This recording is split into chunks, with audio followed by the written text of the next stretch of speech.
Hello, hi friends. स्वागत है आप लोगों का आपके अपने channel achieve your goal with Suman पे। यहाँ पे हम लोग होम साइंस की तैयारी कर रहे हैं for TGT, PGT, DSSB, RPSC and LT grade के लिए। और हमारी जो टॉपिक चल रही है वो है प्रसार शिक्षा। प्रसार शिक्षा का आज मैं थर्ड पार्ट लेके आई हूँ और इसमें जो है कि काफ़ी अच्छे अच्छे क्वेश्चन हैं, आप लोग देखें और इसका लाभ लें।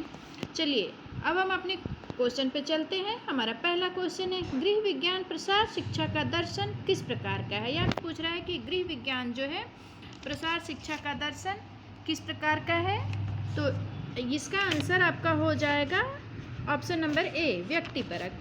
और आपको बता दूं थोड़ा सा कि प्रसार शिक्षा दर्शन क्या होता है। तो ये जो है कि मानव विकास पर आधारित होता है। प्रसार शिक्षा मनुष्य के विकास पर आधारित होता है और प्रसार शिक्षा में जो मुख्य कार्य किया जाता है ये इसमें प्रयास होता है कि जो गांव के लोग होते हैं, ग्रामीण होते हैं, उन्हें अपने पैरों पर खड़ा करने के, उन्हें सेल्फ डिपेंड बनाने के लिए उनका जो सर्वांगीण मतलब चारों तरफ से उनका विकास किया जाता है। विकास करने के लिए उन्हें प्रोत्साहित किया जाता है, उनके जीवन स्तर को ऊंचा उठाने का प्रयास किया जाता है।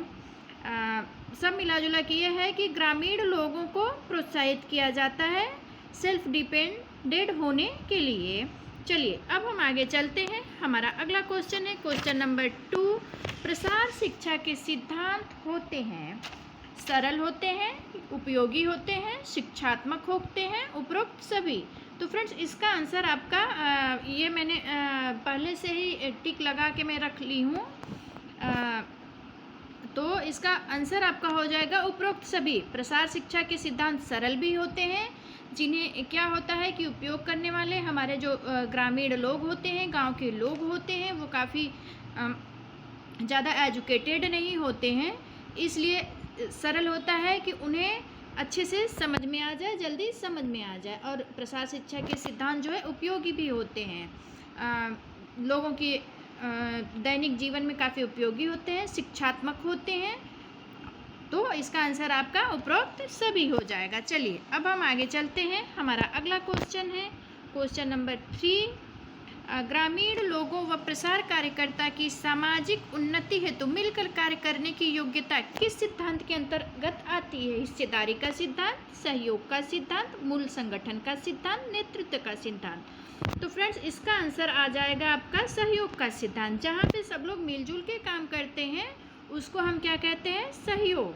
तो इसका आंसर हो जाएगा सहयोग का सिद्धांत। चलिए अब हम आगे चलते हैं। हमारा अगला क्वेश्चन है क्वेश्चन नंबर दिखने क्वेश्चन नंबर 4 हो जाएगा। विकास के कार्यक्रम में भागीदारी की संतुष्टि आवश्यक है।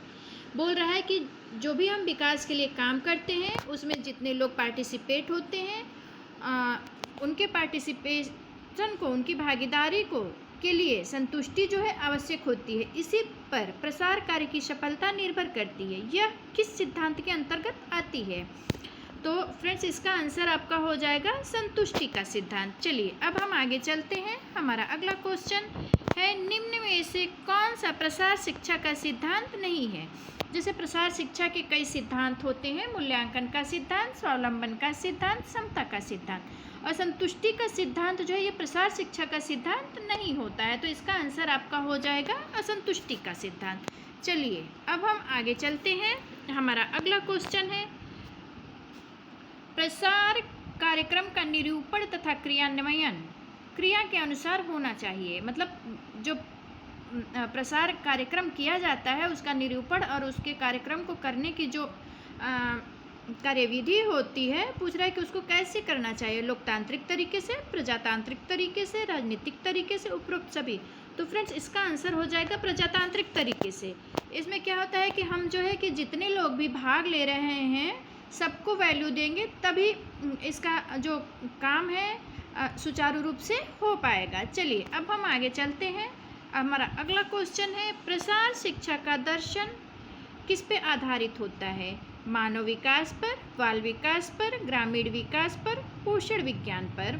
तो अभी मैंने आपको प्रसार शिक्षा दर्शन में बताया था कि प्रसार शिक्षा का दर्शन जो है मानव विकास पर आधारित होता है। किस पे होता है, मानव विकास पे। चलिए अब हम आगे चलते हैं।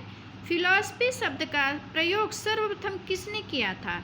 तो हम सभी लोग जानते हैं कि फिलॉसफी शब्द का प्रयोग जो है पहले प्लेटो ने किया था। चलिए अब हम आगे चलते हैं। हमारा अगला क्वेश्चन है, डॉक्टर रणजीत सिंह ने प्रसार दर्शन को आधारित माना। डॉक्टर रणजीत सिंह ने प्रसार दर्शन को किस पे आधारित माना? समाज में घर आधारभूत इकाई है, प्रजातंत्र में व्यक्ति सर्वोपरि है, सामाजिक न्याय के प्रति आस्था, उपरोक्त सभी। तो फ्रेंड्स इसका आंसर आपका उपरोक्त सभी हो जाएगा। चलिए अब हम आगे चलते हैं। हमारा अगला क्वेश्चन है, मानवीय विकास के बिना भौतिक व आर्थिक सफलताएं नपुंसकता के बराबर है। यह कथन किसका है? डॉक्टर रणजीत सिंह का, लिगन्स का, सोहल का? कोई नहीं। तो फ्रेंड्स इसका आंसर आपका लिगन्स का हो जाएगा। लिगन्स महोदय ने बताया कि मानवीय विकास के बिना भौतिक व आर्थिक सफलता जो है वो नपुंसकता के बराबर है, इसका कोई महत्व नहीं है, उन्होंने ये कहा है। तो ये लिगन्स महोदय ने कहा है। चलिए अब हम आगे चलते हैं। हमारा अगला क्वेश्चन है, आदर्शवादी दर्शन के अनुसार प्रसार शिक्षा का दर्शन उच्च पर निर्भर करता है। किस पे? आदर्शों पे, परिणामों पे, विश्वास पे, प्रयोगों पे। तो इसका आंसर आपका आदर्शों पे हो जाएगा। चलिए अब हम आगे चलते हैं। हमारा अगला क्वेश्चन है, गृह विज्ञान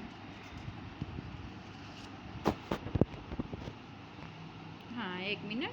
हमारा अगला क्वेश्चन है, ये जो है कि कुछ भरने वाले हैं, एक मिनट, कुछ जो है कि भरने वाले हैं, ब्लैंक दिया हुआ है, उसमें क्या आएगा? तो गृह विज्ञान प्रसार शिक्षा का प्रादुर्भाव हुआ। प्रादुर्भाव मतलब पहले कब प्रयोग किया गया?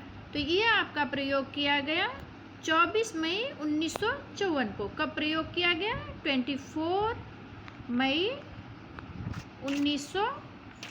1954 को। इसका आपका आंसर हो जाएगा 24 मई 1954 को। चलिए आगे चलते हैं। हमारा अगला क्वेश्चन है, प्रत्येक ग्राम सेविका ट्रेनिंग सेंटर में मुख्य प्रशिक्षक तथा सहायक प्रशिक्षिकाएं होती हैं। पूछ रहा है कि प्रत्येक ग्राम सेविका सेंटर में जो है कि सेंटर में क्या होता है कि मुख्य प्रशिक्षक तथा सहायक प्रशिक्षिकाएं कितनी होती हैं? तो मुख्य प्रशिक्षक जो है एक होता है। कितना होता है?